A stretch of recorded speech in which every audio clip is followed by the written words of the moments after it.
Are C circuit.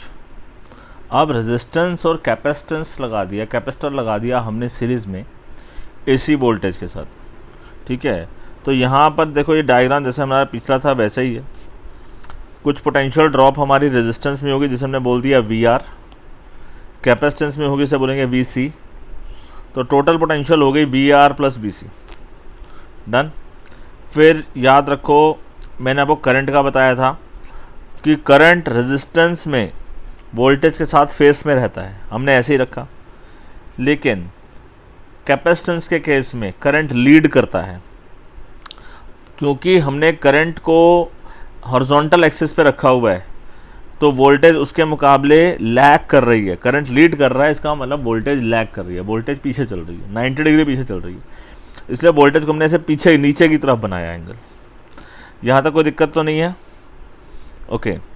अब आगे, अब जब सीरीज़ की बात करेंगे, अच्छा चलो अभी उसके पहले एक और चीज़ करते हैं।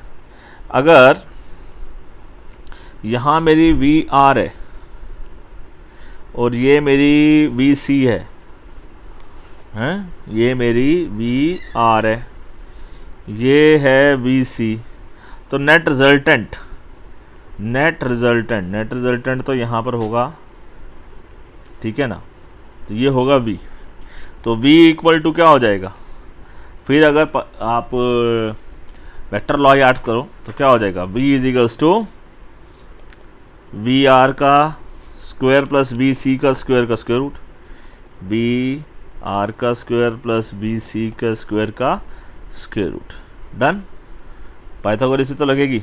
चलो अब इस बात को यहाँ समझते हैं। V इज इक्वल टू क्या होता है? वी आर क्या होगा? आई आर, तो ये आई आर रेजिस्टेंस का ड्रॉप, और वी सी के केस में क्या हो जाएगा? आई अपॉन ओमेगा सी का स्क्वायर, ठीक है। फिर अगर हम देखें यहाँ पर मेरा आई स्क्वायर कॉमन आ गया, देखो आप ध्यान से, वैसे तो मैंने आपको इंडक्टेंस में ही बताया था लेकिन फिर भी यहाँ बता देता हूँ। V square is equals to क्या होगा? यहाँ पर आई स्क्वायर कॉमन आ गया और यहाँ बचेगा आर स्क्वायर प्लस, देखो ये आई है, ठीक है, 1 अपॉन ओमेगा सी का स्क्वायर, ऐसे लिखा हुआ है। डन। समझ आ गई मेरी बात? तो V square upon I square is equals to R square plus 1 upon omega C का होल स्क्वायर। तो v अपॉन आई, स्क्वायर हटेगा तो वहाँ स्क्वायर रूट लग जाएगा, तो स्क्वायर रूट लग गया, R square plus 1 upon omega C का स्क्वायर। डन। यही है आपका। अब v अपॉन आई तो r होता है, तो इसका मतलब जब R और C सर्किट होगा, RC सर्किट, तो आपके लिए उस टाइम जो रेजिस्टेंस जैसा बिहेवियर करेगा वो ये वाला पार्ट करेगा, ठीक है ना। इसीलिए इसका नाम भी यहाँ पर भी क्या है? इम्पीडेंस। LR सर्किट में भी इम्पीडेंस था, यहाँ भी इम्पीडेंस है, कोई फ़र्क नहीं है, टर्मिनोलॉजी का फ़र्क है बस, ठीक है। यहाँ पर वहाँ भी Z था, यहाँ भी Z है, यहाँ भी वही है, R square plus 1 by omega C का होल स्क्वायर। अभी इस बात को मैंने आपको बताया था पीछे, इस बात को मत इग्नोर करो अभी थोड़ी देर के लिए, ठीक है। चलो, तो अब आपको Z समझ में आ गया, तो यहाँ आपके पास ये Z आ गया आपके पास।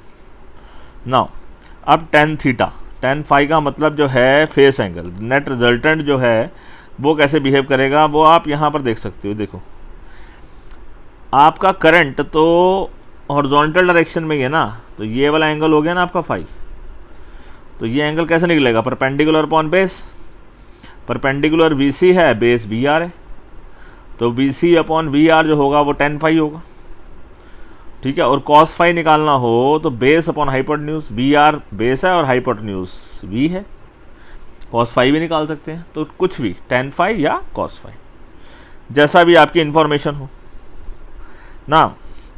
तो tan phi is equals to क्या हो गया? Base upon perpendicular upon base, V C upon V R. V C क्या हो गया? आई इंटू एक्स सी, और वी आर क्या हो गया? आई इंटू आर, आई से आई कैंसिल हो गया, तो क्या हो गया? X C upon R, X C upon R. और एक्स सी क्या होता है, समझो बात को, एक्स सी क्या होता है 1 अपॉन ओमेगा सी। इसलिए जो tan फाई की वैल्यू क्या हो गई, इसकी जगह आप लिख दोगे 1 अपॉन ओमेगा सी और 1 अपॉन आर। तो this will be equal to 1 upon omega C R. अब समझ में आ गई बात। तो ये आपका tan फाई आ गया। इस तरीके से आप cos फाई भी निकाल सकते हो, ठीक है। cos फाई आपका होगा बेस अपॉन हाइपोटेन्यूज। बेस है वी आर और हाइपोटेन्यूज है वी, ठीक है। रेजिस्टेंस पे वोल्टेज और नेट वोल्टेज, इसकी वैल्यू से भी हम cos फाई भी निकाल सकते हैं। ये डिपेंड करता है आपके पास क्या इन्फॉर्मेशन गिवन है और आपको क्या निकालना है। डन, यहाँ तक कोई दिक्कत नहीं है, ठीक है। तो आज इस वीडियो में इतना ही। इसके बाद अगले वीडियो में इसके न्यूमेरिकल्स करते हैं, ठीक है। तो जैसे हमने याद करो एल आर के अंदर के एल आर के भी हमने बहुत सारे न्यूमेरिकल प्रैक्टिस किए थे, इसके अंदर भी हम बहुत सारे न्यूमेरिकल प्रैक्टिस करेंगे, ठीक है। देखो यहाँ भी सेम फिनोमेना वही बना हुआ है। देखो ध्यान से कि ये तो मेरी रेजिस्टेंस की वैल्यू वोल्टेज हो गई, ये मेरी कैपेसिटेंस की हो गई, नेट वैल्यू मेरी आ गई यहाँ पर, ठीक है। क्योंकि हमने करंट के हिसाब से चल रहे हैं तो हमारे को टेंशन नहीं है, दोनों करंट, इसलिए ये वाली लाइन बड़ी है। सेम बात मैं पहले भी दोहरा चुका हूँ कि ये करंट आई इतना बड़ा क्यों है, क्योंकि यहाँ पर दोनों का करंट मर्ज हुआ हुआ है, एक बात। दूसरी बात यहाँ पर अब एंगल क्या हो गया, हाइपोट एंगल कितना है, फाई हो गया। रिजल्टेंट वैल्यू क्या है, रिजल्टेंट वैल्यू तो मेरे पास यहाँ पर आ गई वी अब, और वो वी आर के साथ फाई एंगल बना रही है। और यहाँ पर मतलब वी आर वहीं है जहाँ पर करंट है। इसका मतलब करंट के हिसाब से ये वाली वोल्टेज लैग कर रही है, लैग पीछे चल रही है, ठीक है, लैग कर रही है। तो वोल्टेज अगर लैग कर रही है इसका मतलब सर्किट कैपेसिटिव है। वोल्टेज अगर लीड कर रही है तो सर्किट इंडक्टिव है। वोल्टेज अगर सेम फेस में है तो वोल्टेज रेजिस्टिव है, ठीक है। बात समझ में आ गई। इसे बोलते हैं फेसर डायग्राम। Done, okay.